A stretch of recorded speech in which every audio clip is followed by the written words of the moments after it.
성도 여러분 안녕하셨습니까? 이제 보니 찬양대가 여기 있었습니다. 여러분 이렇게 함께 찬양해 주셔서 정말 감사합니다. 오늘은 주의 자궁 안에라는 제목으로 함께 말씀의 은혜를 나누려고 합니다. 우선 열왕기상 8장 48절로 50절 말씀을 제가 봉독하고 말씀을 나누겠습니다. 열왕기상 8장 48절로 50절 말씀입니다. 자기를 사로잡아간 적국의 땅에서 온 마음과 온 뜻으로 주께 돌아와서 주께서 그들의 조상에게 주신 땅, 곧 주께서 택하신 성읍과 내가 주의 이름으로 건축한 성전 있는 쪽을 향하여 주께 기도하거든. 주는 계신 곳 하늘에서 그들의 기도와 간구를 들으시고 그들의 일을 돌아보시오며 주께 범죄한 백성을 용서하시며 주께 범한 그 모든 허물을 사하시고 그들을 사로잡아 간 자 앞에서 그들로 불쌍히 여김을 얻게 하사 그 사람들로 그들을 불쌍히 여기게 하옵소서. 여러분 지난주 설교 기억나세요? 제가 지난주에 무슨 이야기를 했냐면 하나님께서는 우리를 불쌍히 여기십니다 라는 말씀을 드렸는데 기억나시나요? 네? 하나님께서는 우리를 불쌍히 여기십니다. 오늘 그 두 번째 말씀인데요. 지난주에는 이 스플랑크 리조마이라고 하는 신약 성경에 나오는 헬라어를 통해서 우리 주님은 우리를 불쌍히 여긴다는 이야기를 말씀을 드렸는데 구약 성경에도 이런 비슷한 말이 있더라고요. 여러분 신약 성경에 하나님께서 우리를 불쌍히 여긴다는 말이 많을까요? 구약 성경에 하나님께서 우리를 불쌍히 여긴다는 말이 많을까요? 구약이 많을까요? 신약이 많을까요? 신약에 12번 나왔는데요. 구약에 찾아보니까 44번 나와요. 네. 어떤 사람들은 구약 성경의 하나님은 대단히 무서운 하나님이고 분노하기 좋은 하나님이라고 이야기하지만 구약 성경에 더 많이 하나님께서 우리를 불쌍히 여긴다는 표현이 있더라고요. 이 불쌍히 여긴다는 표현이 바로 히브리어의 라함이라는 히브리어입니다. 이 말은 불쌍히 여김 그리고 동정, 자비와 같은 뜻을 가지고 있습니다. 이 라함이란 단어가 이 구약 성경에 44번이나 나오는데요. 이 뜻은 과연 어떤 뜻을 가지고 있을까요? 이 라함이란 뜻에서 유래된 말이 하나 있습니다. 그 라함이란 뜻에서 유래된 말이 레헴이라고 하는 말인데 이 레헴이란 말이 바로 인간이 갖고 있는 우리 여인들이 갖고 있는 자궁이란 뜻입니다. 헬라어의 불쌍히 여기다 라는 이 말이 인간의 내장과 관계가 있다고 말씀을 드렸는데 그래서 애간장 탄다 라고 말씀을 드렸는데요. 히브리의 라함은 바로 인간이 갖고 있는 자궁과 관련이 있습니다. 하나님께서 인간을 불쌍히 여긴다는 말은 바로 무슨 말이냐? 어머니가 자기 태 속에 있는 누구를요? 아기를 어떻게 여겨요? 불쌍히 여긴가 같다라는 이야기입니다. 바로 인간의 모성애를 표현하는 단어로 발전하게 되었다라는 거죠. 성경에 인간의 모성애를 드러나는 한 재미있는 이야기가 하나 있죠, 여러분. 여러분 이 이야기 아십니까? 솔로몬의 현명한 재판 이야기. 두 어머니가 누구를 두고 싸워요? 한 아들을 두고 아이를 두고 싸웁니다. 서로 누구의 아들이라 그래요? 내 아들이라 그래요. 지금 같으면 누구 아들이라 할 것 같은데 네 아들이라 할 것 같은데 이 두 어머니는 이 아들을 데리고 누구 아들이라 그래요? 서로 내 아들이라고 합니다. 그러자 솔로몬이 아주 현명한 판결을 내립니다. 어떤 판결을 내립니까? 야, 서로 자기 아들이라 하니까 뭐라고 해요? 반절 갈라서 한쪽은 내가 갖고 한쪽은 네가 가져라. 그러니까 이 가짜 엄마가 뭐라고 이야기해요?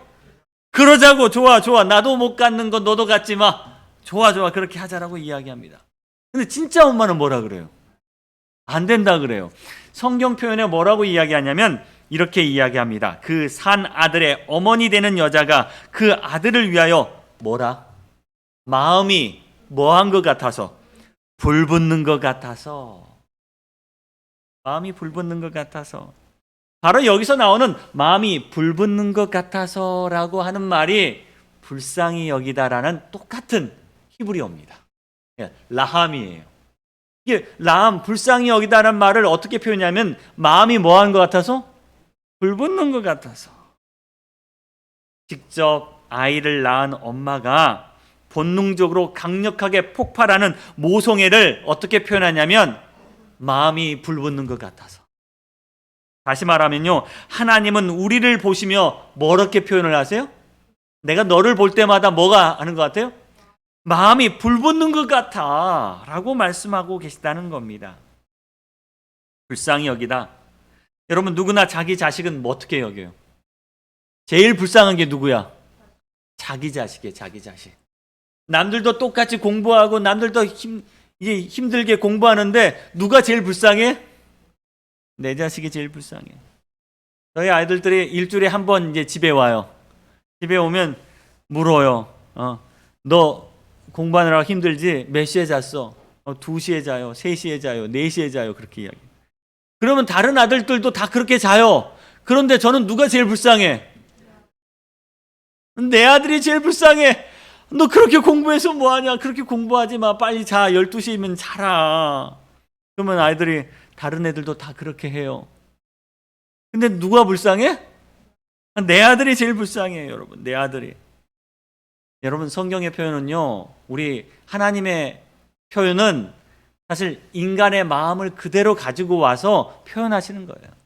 하나님은 우리를 볼 때마다 마음이 불붙는 것 같아요. 우리를 너무너무 불쌍하게 생각하신다는 사실입니다. 제가 드라마를 본 적이 있었는데 슬기로운 의사생활이란 드라마였습니다. 이 드라마에서 굉장히 슬픈 장면이 하나 나와요. 어떤 장면이냐면 그날따라 산부인과에 진료실 앞에 외래 진료를 기다리는 산모들이 쭉 기다리고 있었어요. 이렇게 줄을 앉아서 쫙 기다리는데 점점 진료가 늦어지는 거예요. 여러분도 이 종합병원 가면 진료 늦어지는 거 종종 경험하시죠? 근데 이날은 왜 이렇게 산모가 많고 진료가 늦어지는지 이미 예약 시간이 다 지났는데도 내가 예약한 시간이 지났는데도 아직도 순서가 이렇게 남아있는 거예요. 사람들이 이제 뿔이 나기 시작합니다. 화가 나요. 간호사 붙잡고 왜 이렇게 늦어지느냐. 나 이미 여기서 몇 시간 기다렸다. 1시간 기다렸다 하고 막 불평을 쏟아내기 시작합니다. 다들 자기 차례만 기다리는 거예요. 자기 차례만. 그런데 한 산모가 차례가 돼서 들어갑니다. 들어간 뒤 한참 됐는데도 나와요, 안 나와요? 안 나와요. 보통 같으면 몇 분이면 끝날 것 같은데 5분이면 끝날 것 같은데 안 나오는 거예요. 안 나오니까 화가 나요, 안 나요? 여러 산모들이 화가 나기 시작합니다. 왜 이렇게 저 산모만 사랑하느냐? 왜 이렇게 저 산모만 오래 진료실에서 나오지 않느냐? 들어간 지 얼마가 됐는지 안 나오느냐라고 화를 내는데, 그런데 갑자기 이 진료실 안에서 오열하는 소리가 들리는 거예요. 이 산모의 오열하는 소리가 들립니다. 진료하는 의사가 안타까운 얼굴로 산모에게 하는 말이 아이의 심장이 뛰지 않습니다. 이 말을 들은 산모는 진료실에서 우는 거예요. 그 울음소리가 어떻게? 밖에까지 들려요. 밖에서 진료를 기다리는 모든 산모들이 어떻게 돼요? 불만들이 싹 사라져요. 순식간에 다 조용해져요. 철없는 남편이 일어나서 빨리 나오라고 하려고 하는데 누가 잡아요? 아내가 잡아요. 조용히 있어. 뭐 하는 거예요? 아무 말도 못하고 모두 다 자기 배부른 배를 붙잡고 자기가 아니어서 얼마나 다행인가라는 생각을 하지만 마음속에서 불쌍한 마음이 들어요. 모두가 조용하게 됩니다. 제가 집사람한테 물어봤습니다. 사실 제 집사람이 결혼하기 전에 산부인과 간호사였어요. 그 간호사이면서 초음파 보는 간호사였어요. 이런 일이 있었느냐라고 물어보니 있었대요. 종종 그 이야기를 해요. 매주 오는 산모가 있었답니다. 임신이 잘 되지 않아서 어렵게 아이를 가졌는데 유산에 대한 위험성이 많아서 매주 와서 아이의 상태를 확인하는 산모였다 그래요. 그래서 매주 왔기 때문에 친해졌는데 이제 임신 막달 이제 한 주, 두 주만 남았어요. 이 한 주, 두 주만 하면 아이를 분만하게 되는데 글쎄 저희 집사람이 초음파를 보는데 뭐가 안 들려요? 심장 소리가 안 들리는 거예요. 말을 할 수 있어요, 없어요? 말할 수 있어요, 없어요? 못해요. 그러면서 의사 선생님한테 자세한 이야기는 들으세요 하면서 누구한테 넘기는 거예요. 의사에게 넘기지만 이야기합니다. 아기의 심장 소리가 들리지 않는 것 같아요. 그때 산모는 울기 시작합니다. 모든 사람이 알아요. 이 울음소리가 무엇을 의미하는지. 모든 병원이 조용해집니다. 제가 이 이야기를 들으면서 우리 하나님의 마음은 어떨까라는 생각을 하게 되었어요. 여러분, 하나님의 마음은 어떨까? 산모가 10달 동안 이 아이를 갖고 있을 때 그 아이를 잃어버린 심정이 어떤 심정이었다면 우리 하나님께서 그분의 자녀를 잃어버린 심정은 어떤 심정일까요? 누가복음 15장 10절 말씀에 이런 말씀이 있습니다. 내가 너희에게 이르노니 이같이 죄인 한 사람이 회개하면 하나님의 사자들 앞에 기쁨이 되느니라. 여러분, 죄인 한 사람이라도 회개하면 하나님은 너무너무 기뻐하신데 만약 그 반대로 한 사람이 실족하게 된다면, 한 사람이 돌아서게 된다면, 한 사람이 떠나가게 된다면 하나님은 얼마나 슬프실까요? 성경은 이렇게 표현합니다. 그가 작은 자 중 하나를 실족하게 할진대 차라리 연자 맷돌을 그 목에 매어 바다에 던지우는 게 나을 것이다. 한 사람이 그 사람 때문에 뭐 한다면요, 실족하게 된다면 그 사람 죽는 게 나을 것 같다. 어쩌면 이 표현이 너무 심한 표현이라고 할 수 있습니다. 그런데 여러분, 만약 여러분이 산모이고 여러분이 어머니라면, 태중의 아이가 생명의 위험을 받는다면 많은 어머니들은 자기의 목숨을 포기하고 누구의? 아이를 살리겠다고 결정한다는 거예요. 여러분, 우리는 자녀를 살리기 위해서, 보호하기 위해서 어떻게 하십니까? 이 자녀가 다치면요, 자기가 다친 것보다 더 아파요, 안 아파요? 더 아파요. 자기가 조금 다친 것보다 더 아파요. 그래서 자녀가 아프면 병원에 가고 자기가 아프면 병원에 안 가요. 하나님께서도 이와 똑같이 인간을 뭐한다? 불쌍히 여긴다라는 표현을 하기 위해서 라함이라는 표현을 썼고, 그 라함이란 표현 속에서 인간의 자궁이란 표현이 나왔다는 사실입니다. 하나님께서 이렇게 인간을 불쌍히 여기십니다. 만약 우리 형제가 잘못하고 있다면 여러분, 불쌍히 여기십시오. 가련히 여기십시오. 그리고 안타깝게 여기십시오. 사도 바울은 이렇게 이야기했습니다. 누가 약하면 내가 약하지 아니하며 누가 실족하게 되면 내가 애타지 아니하더냐. 누가 약해지면 내가 약해지고 누가 넘어지면 내가 너무 애타지 아니하느냐. 자녀가 약하면 부모가 약해지고요, 자녀가 실족하게 되면 부모가 애타게 되지 않느냐라고 말씀합니다. 이사야 49장 15절 말씀에 여인이 어찌 그 젖먹는 자식을 잊겠으며 자기 태에서 난 아들을 긍휼히 여기지 않겠느냐. 그들이 혹시 잊을지라도 나는 너를 잊지 아니할 것이니라. 이게 누구의 마음이냐면 우리 하나님의 마음입니다. 하나님은 인간을 이렇게 불쌍히 여기신다고 말씀하십니다. 이 라함이란 단어를 통해서 하나님은 은혜, 긍휼, 자비라는 표현을 기록하고 있습니다. 더 구체적으로 어머니가 자녀를 태의 품에 품은 것 같이 하나님은 우리를 그분의 품에 품고 계십니다. 여러분, 이 다음 절에 뭐라고 나온지 아세요? 이사야 49장 16절에 이렇게 이야기합니다. 내가 너를 내 손바닥에 새겼고 너의 성벽이 내 앞 항상 내 앞에 있나니. 주님은요, 이 불쌍한 우리를 잊지 않기 위해서 어디다 새기셨다? 손바닥에 새기셨다라고 말씀하십니다. 우리말에 이런 말이 있다 그래요. 자식 잃은 부모를 이런 말이 있다고 합니다. 자식을 앞세운 부모는 정과 같이 살 수 없습니다. 자식을 앞세운 부모는 정과 같이 살 수 없습니다. 어떤 분이 이런 말을 했습니다. 신이 말을 만들 때, 단어를 만들 때 남편을 잃은 사람을 우리 뭐라고 불러요? 미망인이라고 불러요. 아내를 잃은 분을 호랍이라고 부르고 부모를 잃은 자식을 고아라고 부르는데 자식을 잃은 부모에 대해서는 쓸 단어가 없었대요. 왜? 그 신조차도 그 단어를 만들지 못했대요. 왜 그러냐? 너무 아프고 끔찍해서요.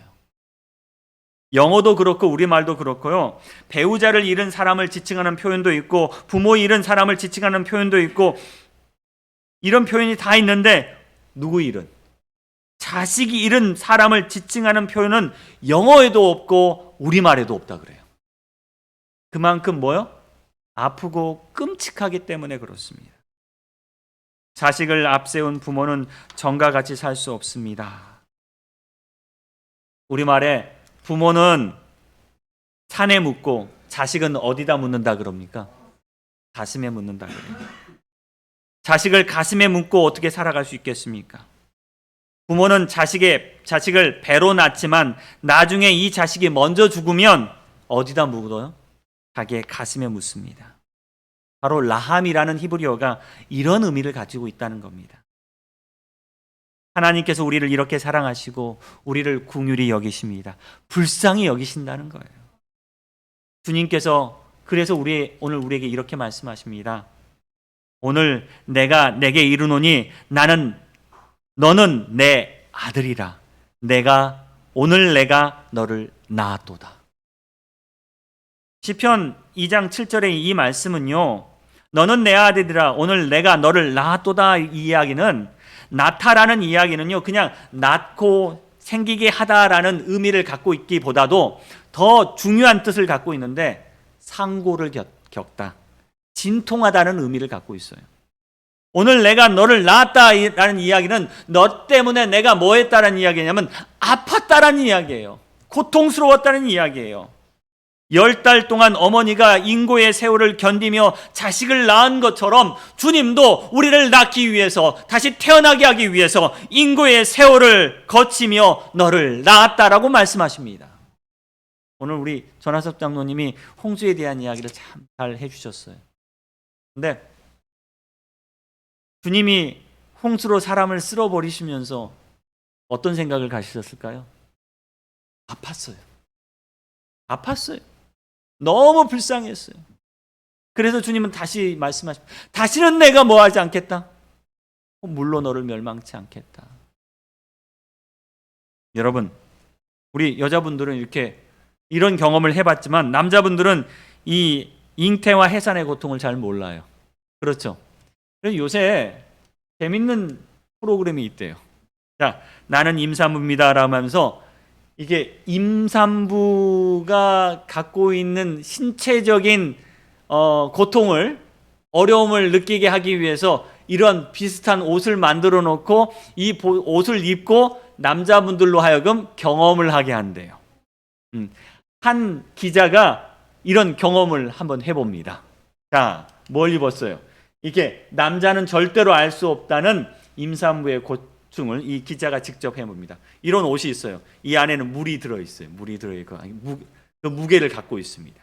이 무게를 가지고 이제 생활을 합니다. 앉아만 있어도 허리가 아프고 체온복이 복부에 눌려 시도 때도 없이 화장실 가고 싶고 여러분 그렇죠?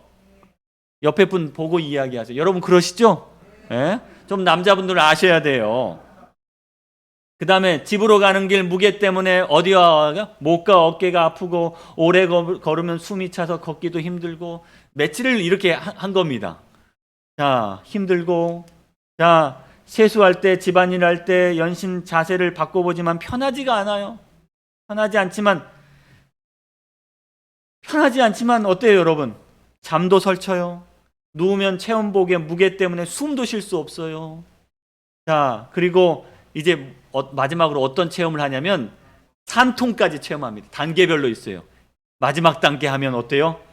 도저히 아파서 참을 수 없어요.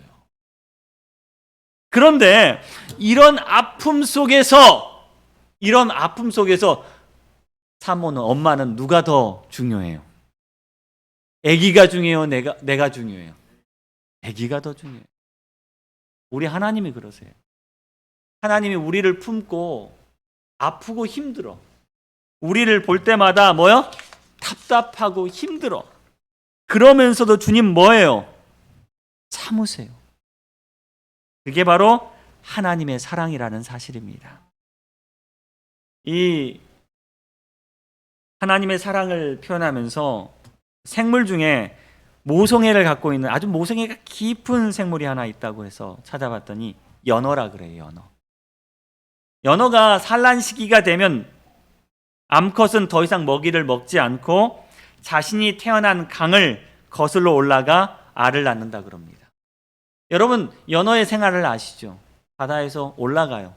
이 올라가는 길이 쉬워요? 어려워요? 쉬워요? 어려워요? 정말 어려워요. 올라가다 보면 뭐가 많아요? 바위도 있고, 올라가다 보면 정말 높은 길도 있고, 올라가면 정말 힘든 여정을 겪게 됩니다. 그런데 이 연어는 끝까지 어디로 올라가요? 자기가 태어났던 곳으로 올라가요. 왜 올라가요? 뭐 애기 낳으려고 올라가요. 애기 낳으려고 올라가는 거예요. 올라갑니다. 뭐 과학자들이 여러 가지 이야기해요. 왜 올라가는지. 사실 얘기 여기서 나오면 될 것 같은데 안 그래요. 끝까지 올라갑니다. 오직 한 가지 목적으로 올라가요. 새끼를 낳기 위해서 자기가 태어난 곳을 향해 올라갑니다. 물살을 거스르고 올라가고 바위에 부딪혀서 올라갑니다. 그 물살을 헤치고 올라갑니다. 다 올라가면요, 모래와 자갈 바닥을 선택해서 꼬리로 약 옆으로는 1m, 깊이로는 3cm 정도의 홈을 판대요. 홈을 파다 보면 아파요, 안 아파요, 여러분? 아파요. 거기에 쓸키고 아파서 상처가 납니다. 그리고 거기에 알을 낳으면 그 상처 때문에 알이 부화될 쯤 되면 이 연어가 죽는데요. 그러면 갑부화된 새끼들이 먹이를 찾을 줄 몰라서 누구의 살을 먹어요? 어미의 살을 의존해서 성장을 한다 그럽니다. 새끼들은 그렇게 성장하고 결국 어미는 뼈만 남고 죽는다 그래요. 그래서 사람들은 이 연어를 모성애의 물고기라고 이야기합니다. 그런데 이 연어처럼 우리 하나님이 그렇게 우리를 위해 하셨다는 사실입니다. 예수 그리스도의 십자가의 삶은 마치 연어의 삶과 비슷합니다. 주님께서 누구의 생명을, 우리의 생명을 지키기 위해서 어디로 돌아오셨어요? 세상으로 돌아오셨어요. 십자가의 골고다 위로 돌아오신 다음에 주님은 생명을 낳기 위해서 희생하시고 아프시고 채찍질 맞으시고 이곳에서 생명을 잉태하십니다. 그리고 그분은 그곳에서 돌아가시고 우리를 위하여 그분의 살과 그분의 피를 내어주셨습니다. 바로 그분의 살과 그분의 피가 우리의 생명이 되었습니다. 주님은 말씀하십니다. 내 살을 먹고 내 피를 마시는 자는 내 안에 거하고 나도 그 안에 거하노니. 어쩌면요, 우리도 연어처럼 주의 희생을 먹고 마심으로 우리에게 영원한 생명이 얻게 되었다는 사실입니다. 주께서 백성을 불쌍히 여기지 아니하시고는 이런 일이 벌어질 수 없다는 사실입니다. 이럼에도 불구하고 성경에는 이런 표현이 하나 있어요. 어떤 표현이요? 그 사람은 차라리 태어나지 아니하였으면 제게 좋을 뻔하였습니다. 여러분, 이 사람이 누굽니까? 유다요. 그 사람은 차라리 태어나지 아니하였으면 차라리 좋았을 뻔했다. 가룟 유다에 대해서 성경은 이렇게 표현합니다. 하나님께서 그들을 낳았음에도 불구하고, 잉태와 해산의 고통 속에서 그를 낳았음에도 불구하고, 이 사랑에도 불구하고 만약에 하나님을 배신한다면 여러분 어때요?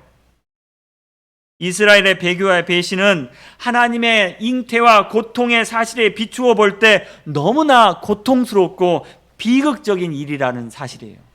그래서 어때? 그냥 태어나지 않았으면 더 좋았을 뻔했다라고 표현하고 있다는 겁니다. 하나님께서 이 생명을 낳기 위해서, 어머니가 이 생명을 낳기 위해서 뭐였어요?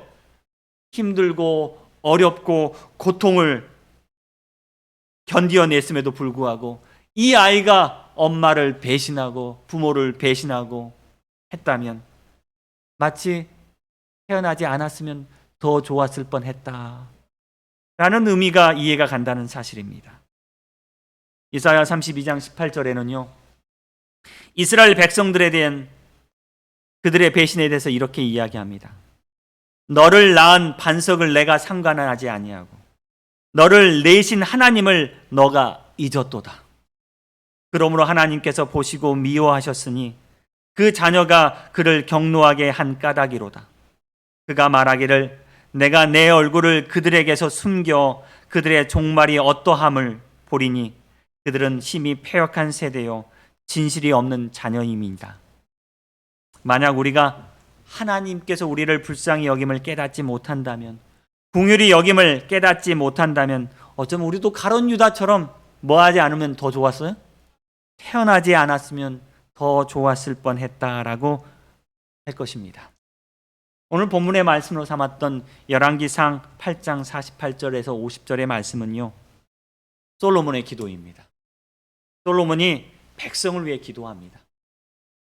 주님, 이 백성이 죄를 짓고 주님 앞에 죄를 지어서 적군에 사로잡혀 저 적군의 땅으로 돌아가 버려 살고 있을 때, 적군의 땅에 살게 되었을 때 그들이 설마 회개하고 혹시 회개하고 주님께 돌아오거든 주여 이들을 뭐하게 여기게 도와주십시오. 불쌍히 여김받게 도와주십시오. 여러분, 솔로몬이 이 백성을 위해 기도해요. 불쌍히 여김받게 도와주십시오. 솔로몬이 차마 하나님께 이런 말 못하고 주여 이 백성이 불쌍히 여김받게, 이 적군의 땅에서 적군들에게 불쌍히 여김을 받게 도와주세요. 주님이 이들 불쌍히 여기시잖아요. 비록 이들이 죄인이고 이들이 주님을 배신했다 할지라도 주여 불쌍히 여김받게 도와주십시오. 이 왕이 백성들을 위해 기도합니다. 불쌍히 여김받게 도와주십시오. 여러분, 우리나라 왕 중에서 가장 백성을 사랑했던 왕 하면 생각나는 왕이 누구죠? 세종대왕입니다. 세종대왕. 세종대왕이 백성을 위해서 뭘 만드냐면 한글을 만드세요. 근데 이 세종대왕의 훈민정음을 만든 이유에 대해서 써놓은 책에 보면 이런 말씀이 있습니다. 이런 절차로 어린 백성이 이렇게 여러분 어릴 때 배우셨을 거예요. 이걸 해석하면 이런 까닭으로 어리석은 백성들이 말하고자 하는 바가 있어도 마침내 제 뜻을 능히 펴지 못하는 사람이 많다. 이를 위하여 뭐하게 여겨서 가엾이 생각하여, 가엾이 불쌍히 생각하여 내가 무엇을 만들어요? 훈민정음을 만들었다. 주님은 우리를 똑같이 대하십니다. 오늘 주님 우리에게 이렇게 이야기하세요. 내가 너를 불쌍히 여기노라. 내가 너를 불쌍히 여기노라. 여러분, 우리가 죄 짓고 우리가 정말 하나님께 돌아섰다 할지라도 오늘 우리 자신을 주님은 어떻게 여기십니까? 불쌍히 여기십니다. 어머니가 누구를 불쌍히 여긴 것처럼, 자식을 불쌍히 여기는 것처럼, 태아를 불쌍히 여기고 있는 것처럼 오늘 주님은 우리를 불쌍히 여기십니다. 다니엘 9장 9절 말씀입니다. 주여 수치가 우리에게 돌아오고 우리의 왕들과 우리의 고관과 조상들에게 돌아온 것은 우리가 주께 범죄하였음이니다마는 주 우리 하나님께서 긍휼과 용서하심이 있사오니 우리가 주께 패역하였음이오며. 여러분, 우리가 주께 패역하였다 할지라도 우리 하나님께 뭐가 있어요? 긍휼과 용서하심이 있사오니 우리가 기억할 것은 우리 주님께서 우리를 긍휼히 여기신다는 사실입니다. 오늘 긍휼히 여기시는 하나님께 기도하게 되기를 바랍니다. 주여 우리를 불쌍히 여기옵소서. 주여 이 백성을 불쌍히 여기시옵소서. 주여 이 교회를 불쌍히 여기시옵소서. 그럴 때 주님은 우리를 불쌍히 여기시며 우리를 안아주실 것입니다. 오늘 말씀 드리겠습니다.